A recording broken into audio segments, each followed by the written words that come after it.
की बोलो वृंदावन बिहारी लाल की, बोलो सब संतों की जय, सत्य सनातन धर्म की जय।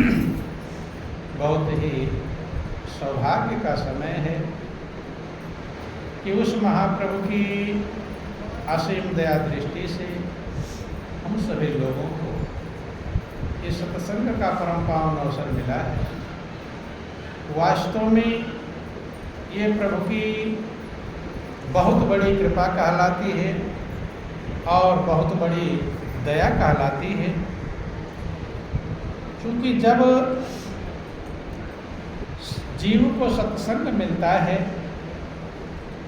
तो उसके भाग्य खुलने का समय होता है, भाग्य बदलने का समय होता है, भाग्य परिवर्तन का समय होता है। जिन लोगों को भी सत्संग मिला और सत्संग की सच्चाई को समझा तो इतिहास गवाह इस बात का कि पतित भी पावन बन गए, अधम से अधम प्राणी भी मुक्ति को प्राप्त कर लिए और नीच भी महान बन गए।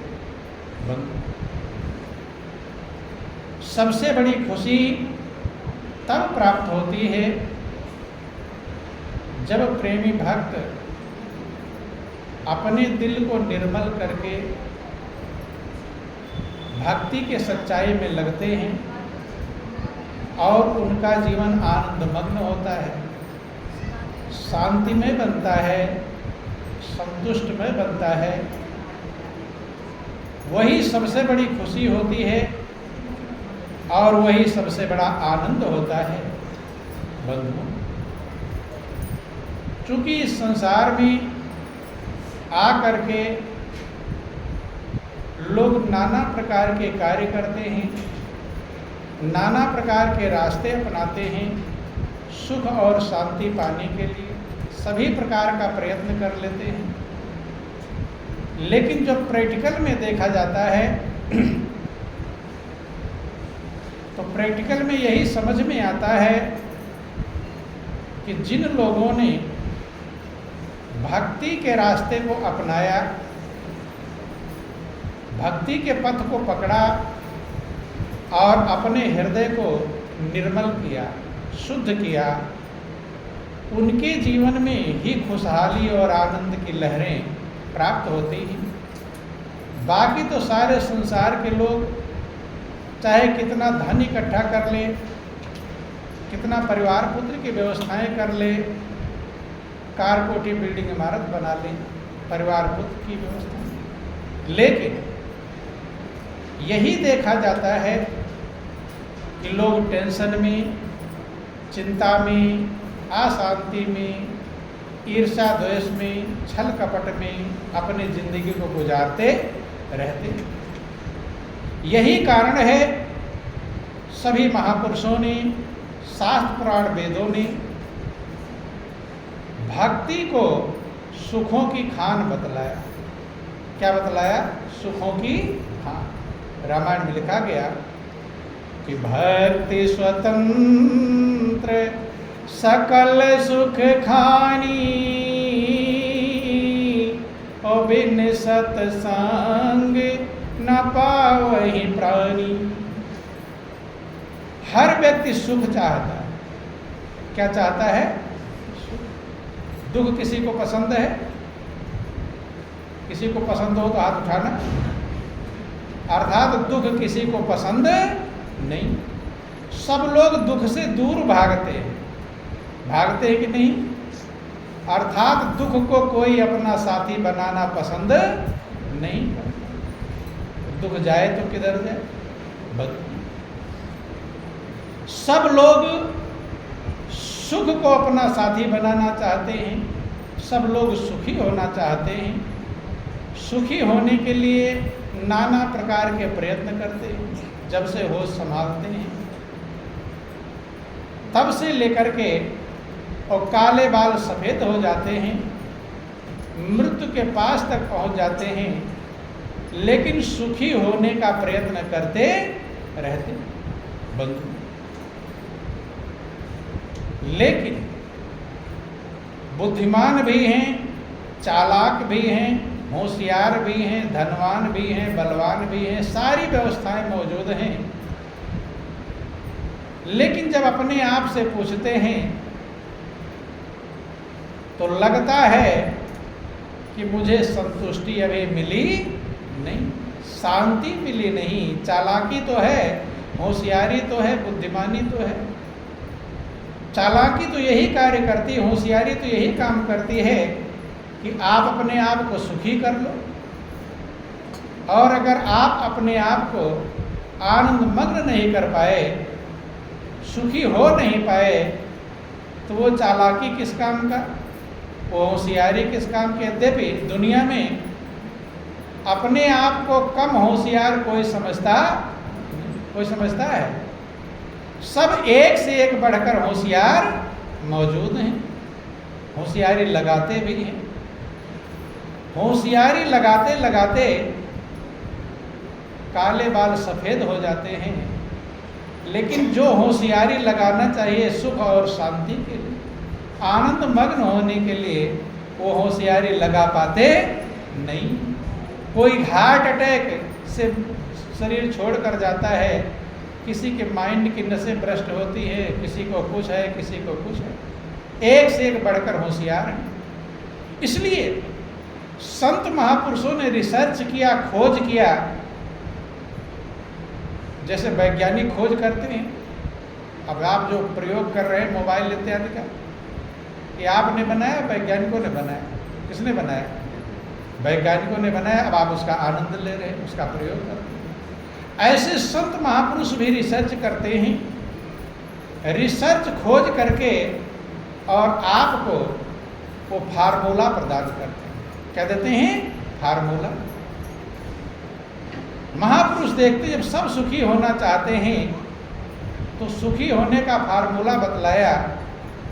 और वो फार्मूला क्या है? आपको पता नहीं मैं कितना सुखी होना चाहता। पता है किसी को? सुखी तो होना चाहते हैं, लेकिन कितना सुखी होना चाहते हैं इसका पता नहीं। तो महापुरुष कहते हैं कि जितना भी सुखी होना चाहते हो सकते हो। और वो रास्ता क्या है? एक रास्ता है। भगवान राम ने प्रजावासियों को समझाते हुए रामायण वर्णन किया कि भक्ति स्वतंत्र सकल सुख खानी, और बिन सत्संग न पावै प्राणी। भक्ति सारे सुखों की खान है। कौन से सुखों की? संपूर्ण जितने सुख हैं, अर्थात दो चार सुख नहीं, जितने सुख हैं सभी सुखों की खान क्या है? भक्ति। खान समझते हैं? जैसे कोयले की खान होती है। अब उसमें से कोयला खोदते रहते हैं। ट्रेनों पर आप लोग देखते, कोयला भर भर के आता रहता है। कितने समय से कोयला निकल रहा है। खान है, स्रोत है बंधु। ऐसी भक्ति जो है, इसलिए कहते सकल सुख खानी। सकल माने संपूर्ण, जितने सुख होते हैं, अर्थात उसके बाद कोई सुख बचा नहीं। और आप अपने दिल से पूछो सुख कितने प्रकार के हैं, तो यही नहीं जान पाते। सुखी तो होना चाहते हैं, लेकिन सुख क्या क्या है इसका पता नहीं। महापुरुष कहते कैसा भी सुख चाहते हो तो उसकी खान कौन सी है? भक्ति। लेकिन कौन सी भक्ति सुखों की खान है? जो भक्ति स्वतंत्र है। क्या है? स्वतंत्र। ये राज छिपा होता महापुरुषों ने, जो तुलसीदास ने रामायण वर्णन किया कि भक्ति स्वतंत्र सकल सुख खानी। सकल सुख की जो खान है भक्ति, वो भक्ति स्वतंत्र है। क्या है? स्वतंत्र। अगर स्वतंत्र भक्ति होती है तो इसका मतलब परतंत्र भी भक्ति होगी? नहीं होगी?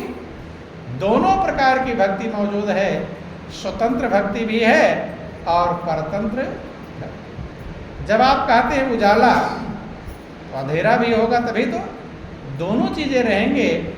जब महापुरुषों ने कहा कौन सी भक्ति, चूंकि सुनते हैं कि भक्ति सब संपूर्ण सुखों की खान है, लेकिन भक्ति करने वाले भी दुखी दिखाई पड़ते हैं, नहीं दिखाई पड़ते।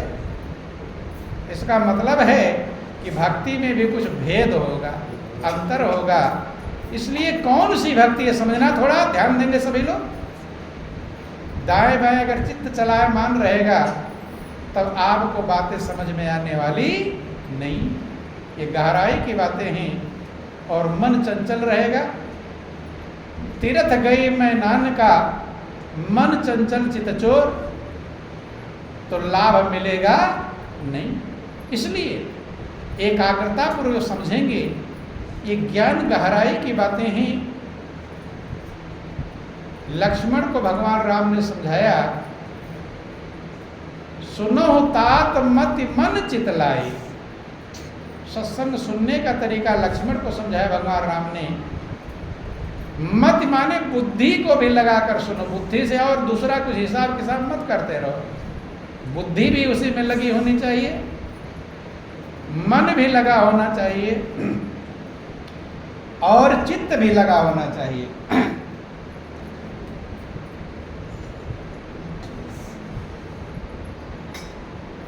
बोलिए प्रेम से गुरुदेव महाराज की, बोलो वृंदावन बिहारी लाल। जब तीनों चीजें आपका लगा रहेगा, मन भी लगा रहेगा, बुद्धि भी लगा रहेगा, चित्त भी लगा रहेगा, तो लक्ष्मण जो शेषनाग के अवतार कहलाते हैं, उनको भी मन बुद्धि चित्त लगाकर सुनने की आवश्यकता है। तो जो सामान्य है उनको कितना मन लगाने की आवश्यकता है, तब बातें समझ में आती हैं। नहीं तो सत्संग में जाते भी रहते हैं, सत्संग की बातें समझ में आती नहीं। गौर कर लेना, भक्ति संपूर्ण सुखों की खान महापुरुषों ने समझाया। रामचरितमानस रामायण समझा रहा है। लेकिन वो भक्ति जो स्वतंत्र है वही संपूर्ण सुखों की खान है, परतंत्र भक्ति सुखों की खान नहीं। दो प्रकार की भक्ति, एक स्वतंत्र भक्ति और एक परतंत्र भक्ति। परतंत्र माने दूसरे के अधीन, स्वतंत्र माने अपने अधीन, स्वाधीन। भगवान राम ने लक्ष्मण को भी समझाया कि सो स्वतंत्र अवलंबन आना और ते ही अधीन ज्ञान विज्ञान। वो भक्ति जो सुखों की खान है, भक्ति तात अनुपम सुखमूला, और मिले जो संत हो ही अनुकूला। जो स्वतंत्र भक्ति है वो कहते हैं उसके लिए दूसरे अवलंबन की जरूरत नहीं, वो स्वतंत्र है। लेकिन आप अपनी भक्ति को मिलाइए कि आपकी भक्ति स्वतंत्र है कि परतंत्र है, जो दूसरे चीज के अधीन है। जब भी आप भक्ति करते हैं, पूजा पाठ करते हैं, तो स्नान करके करते हैं पूजा पाठ के बिना नहाए करते हैं? कैसे करते हैं? स्नान करके ही पूजा पाठ करते हैं बंधु। और संजोग से आपको जाड़े का बुखार चढ़ा हुआ हो 104 डिग्री, मलेरिया बुखार चढ़ा हुआ हो, तो स्नान कर लेंगे हैं? भक्ति कर लेंगे? तो बिना स्नान के भक्ति कर पाएंगे नहीं। अर्थात भक्ति स्नान के अधीन हो गई। किसके अधीन? स्नान, नहाने के। नहा नहीं पाएंगे तो भक्ति नहीं कर पाएंगे। आईसीयू में भर्ती हो तब ग्लूकोज का सिरिंज लगा हुआ हाथ में, ग्लूकोज चढ़ रहा है, स्नान कर लेंगे? स्नान नहीं कर पाएंगे। उसके अधीन हो गए, जब नहा नहीं पाएंगे तो भक्ति हो कर पाएंगे? इसलिए स्नान के अधीन भक्ति परतंत्र मानी जाती है, किसी चीज के अधीन। कुछ लोग की भक्ति माला के अधीन है। किसके अधीन है? माला जपते हैं और संजोग से हाथ शून्य हो जाए तो माला चलेगा? या छोटा सा बच्चा माला लेकर भाग जाए, कहीं खो दे, नहीं समझ, ध्यान देना। बोलिए प्रेम से गुरुदेव महाराज। बच्चा है, उसे क्या पता क्या पूजा वाला सामान है, वो तो माला खेल खेल में लेकर चला गया। एक व्यक्ति थे, माला लेकर भाग गया, कहे महाराज अब क्या करूं? बच्चा न जाने कहाँ माला रख दिया, नहीं समझ, माला के अधीन है बंधु, किसी चीज की भक्ति अधीन। लेकिन जो महापुरुष सुखों की खान भक्ति बतलाते हैं वो किसी चीज के अधीन नहीं। इसलिए महापुरुष, सभी महापुरुष समझाते हैं किसी की भक्ति व्रत उपवास के अधीन है, व्रत करेंगे तभी भक्ति होगी। अब एक एकदम बीमार पड़ा हुआ हो, कमजोर हो, डॉक्टर दवा चल रहा हो, व्रत रख लेगा? व्रत रख पाएगा? अर्थात जितने बाहरी साधन हैं,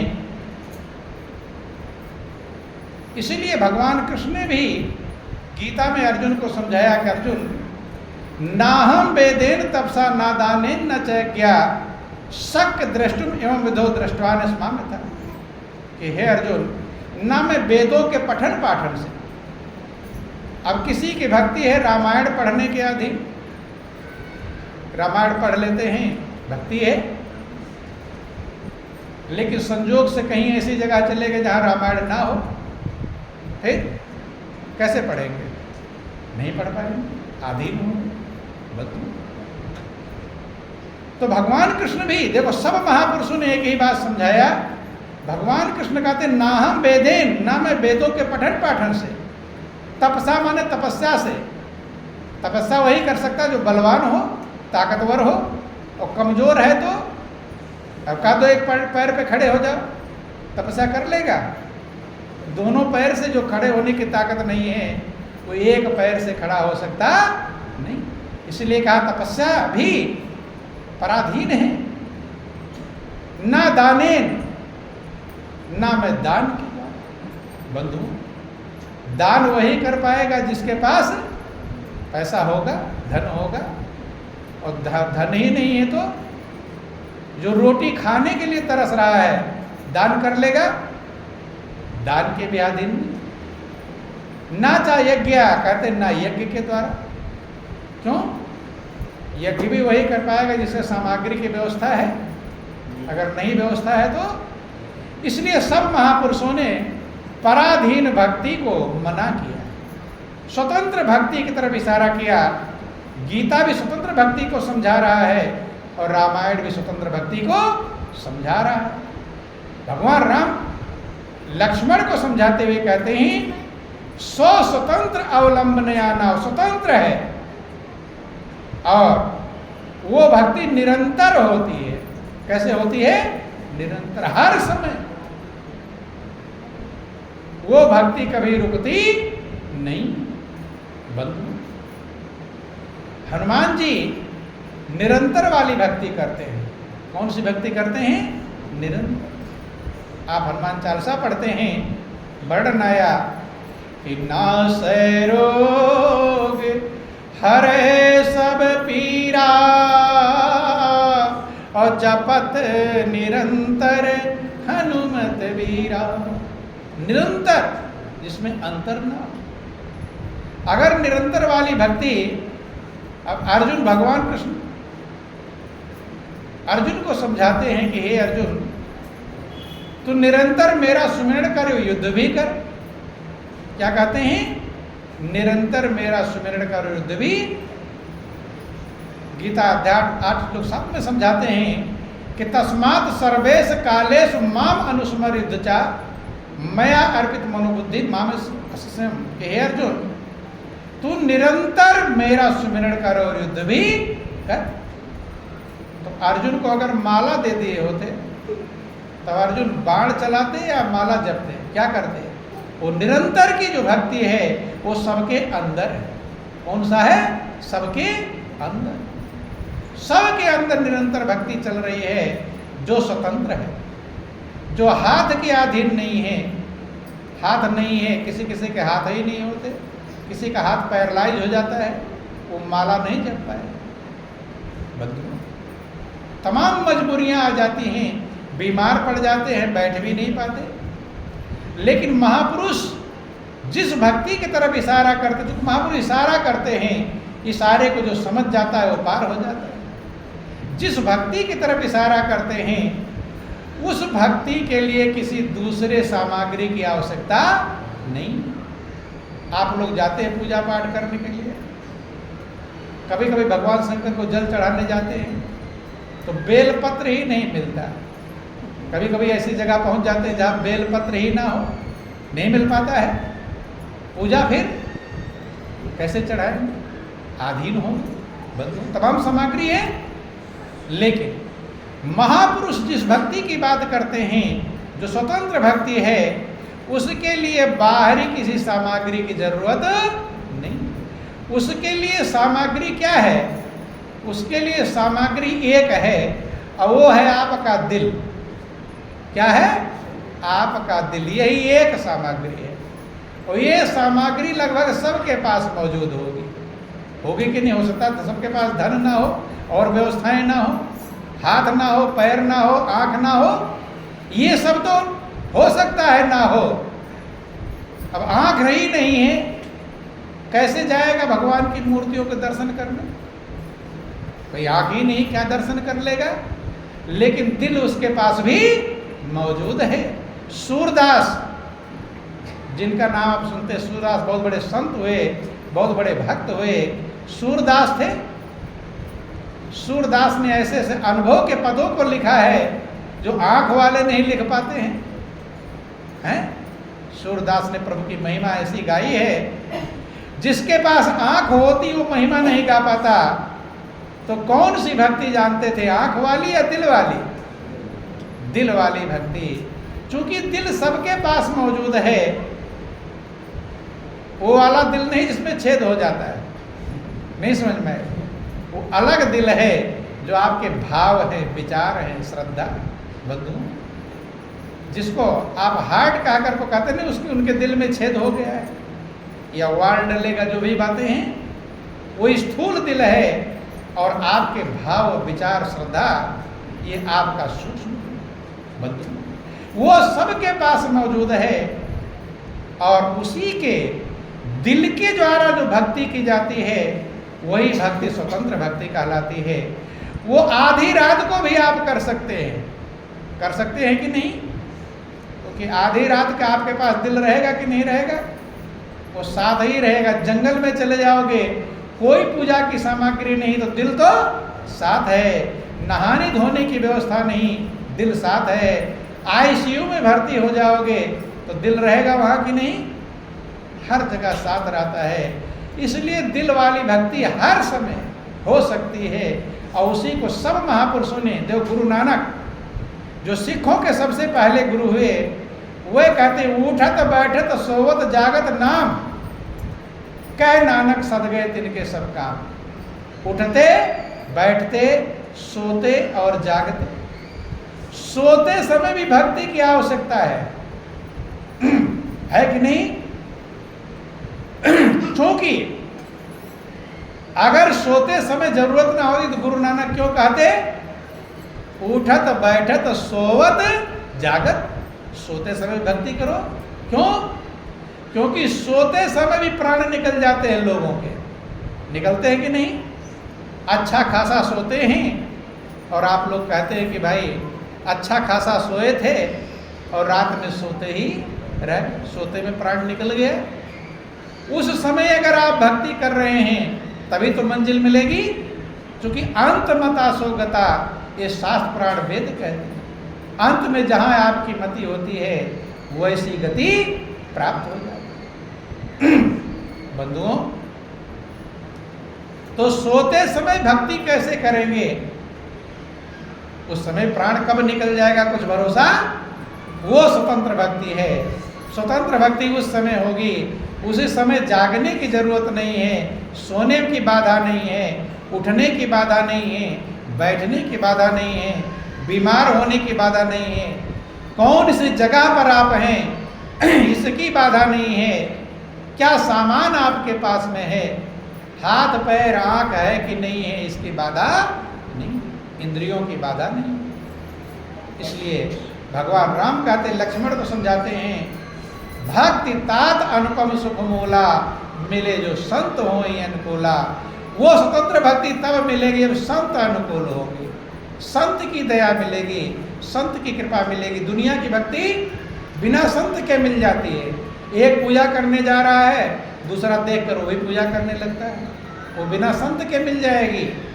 लेकिन स्वतंत्र भक्ति वो बिना संत के मिलती नहीं। कि भक्ति स्वतंत्र सकल सुख खानी, और बिन सत्संग न पावै प्राणी। दुनिया का पूजा पाठ व्रत उपवास बिना संत के आप सीख जाएंगे और पूजा करना चालू कर देंगे। लेकिन जिसको भगवान राम समझा रहे हैं, भक्ति स्वतंत्र सकल सुख खानी, जो स्वतंत्र भक्ति है, जो संपूर्ण सुखों की खान है, बिन सत्संग न पावई प्राणी, बिना संत के संग के वो स्वतंत्र भक्ति कोई प्राणी प्राप्त नहीं कर सकता। बंधुओं, जो यही बात लक्ष्मण को समझाते हुए कहते हैं कि सो स्वतंत्र अवलंबनयाना, और तेहि आधीन ज्ञान विज्ञान। ज्ञान विज्ञान सब उस भक्ति के अधीन है। कौन सी भक्ति के? जो भक्ति स्वतंत्र, सो स्वतंत्र अवलंबनयाना, दूसरे अवलंबन की, दूसरे सामान की, दूसरे सहारे की जरूरत नहीं। तेहि अधीन ज्ञान विज्ञाना, ज्ञान विज्ञान सब उस स्वतंत्र भक्ति के अधीन है। इसलिए कदम कदम पर आपको जब भक्ति करने के लिए कहा जाता है तो कहा जाता संत के पास जाओ। कहा जाता है भगवान राम ने सबरी को 9 प्रकार की भक्ति समझाई।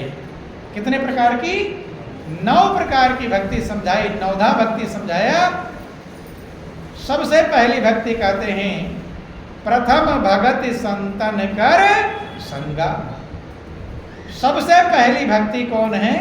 संत का संग। क्यों कहा? पहली माने प्रथम, स्टार्ट होगी, शुरू होगी। भक्ति के क्लास में एडमिशन हम तब कर पाएंगे जब संत का संग करेंगे। किसका संग? संत। तो लोग सोच लेते हैं संत के संग का क्या मतलब है? बंधुओं, संग का मतलब भी लोग नहीं समझ पाते हैं। लोग सोचते हैं उधर से एक संत आ रहे हैं, इधर से जा रहे हैं, दंडोत प्रणाम कर लिया, धन्य हो महाराज, आज धन्य हो गया, प्रथम भगत संतन कर संगा। कहते हैं कि नहीं कहते? प्रथम भगत हो गई। लेकिन संगा का मतलब क्या कहा गया? प्रथम भगत संतन कर दर्शन नहीं कहा गया। ध्यान देना, महापुरुषों के हर बात में राज होता है।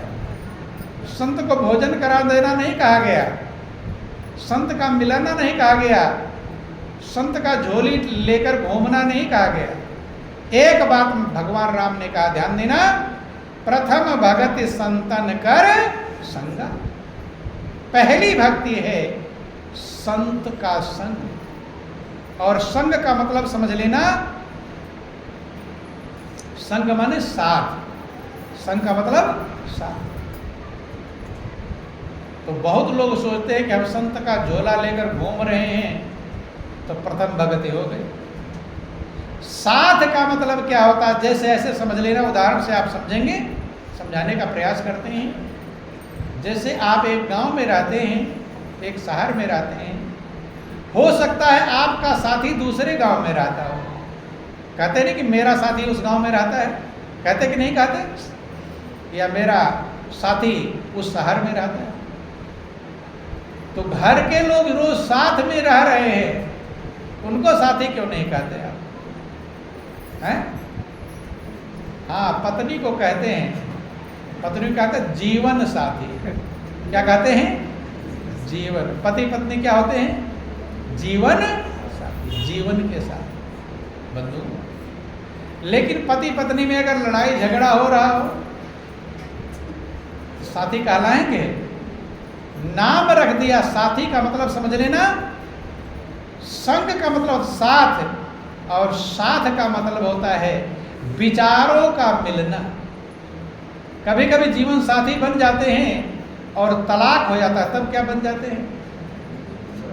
जीवन के झंझट। नहीं, नाम तो क्या है? जीवन का साथी, और विचार ना मिले तो क्या कहलाएंगे? जीवन का झंझट। और ध्यान देना और समझना, बुरा मत मानना, समझाने के लिए कहते हैं। किसी स्त्री का पति कितना बड़ा होशियार हो, लेकिन स्त्री के लिए होशियार रहता है? वो रहता है? वो कहती है कुछ नहीं जानते हैं, बिल्कुल ही बुद्धू है। कहते कि नहीं कहते? बोलो वृंदावन बिहारी लाल। कितना भी बड़ा वो दुनिया में कितना बड़ा होशियार हो, लेकिन उसके लिए वो क्या होता है? कुछ भी, इनको कुछ नहीं लता पता। कहते कि नहीं कहा? समझने का प्रयास करेंगे। साथी का प्रसंग, साथी का मतलब होता है जिसका विचार आपके विचार में मिल जाता है। विचार मिलेगा तब मेल खाएगा। और 36 का आंकड़ा रहेगा तो एक का विचार इधर, एक का विचार, तो घर में खटपट रहेगा। क्या रहेगा? खटपट। बंधु ध्यान देना, भले जीवन साथी हैं लेकिन विचार नहीं मिलेगा। कभी कभी घर में झंझट हो जाता, देख लेना, एक बगल कमरे में, दूसरा बगल कमरे में बैठे रहेगा। दिल में खुशी मिलेगी, बेचैनी। खटपट होने पर, खींचातानी होने पर बेचैनी। विचार नहीं मिला तो बेचैनी। विचार का मिलना ही संग कहलाता है, साथ कहलाता है। और अगर विचार मिल जाए तो आपका साथी एक देश छोड़कर दूसरे देश में हो तो आप दावे के साथ कह सकते मेरा साथी उस देश में रहता है। कहते कि नहीं कहते? और साथ साथ घूम रहा हो, आप ये दावा नहीं कर सकते। साथी का मतलब विचारों का मिलना। महापुरुषों ने भी समझाया इसी बात को कि 100 जो जन साजन बसे, मानो हृदय मझार, और कपट स्नेही आगने, सात समुंदर पार। साजन का मतलब क्या होता है? जिससे आपका दिल सज जाए। क्या हो जाए? सज जाए, चमक जाए, आनंद मग्न हो जाए, उसे कहते हैं साजन। क्या कहते हैं? साजन। जिससे हमारा हृदय सज जाए, चमक जाए, और जिस सजावट हो जाए, आनंद मग्न हो जाए, उसे साजन कहते हैं। तो कहते हैं 100 जोजन साजन बसे। साजन माने प्रिय। साजन का मतलब प्रिय। आपका प्रिय जिससे खूब प्रेम हो, वो 100 जोजन की दूरी पर हो, 400 किलोमीटर दूर हो, लेकिन वो कहाँ रहेगा? मानो हृदय में, हृदय में ही रहेगा।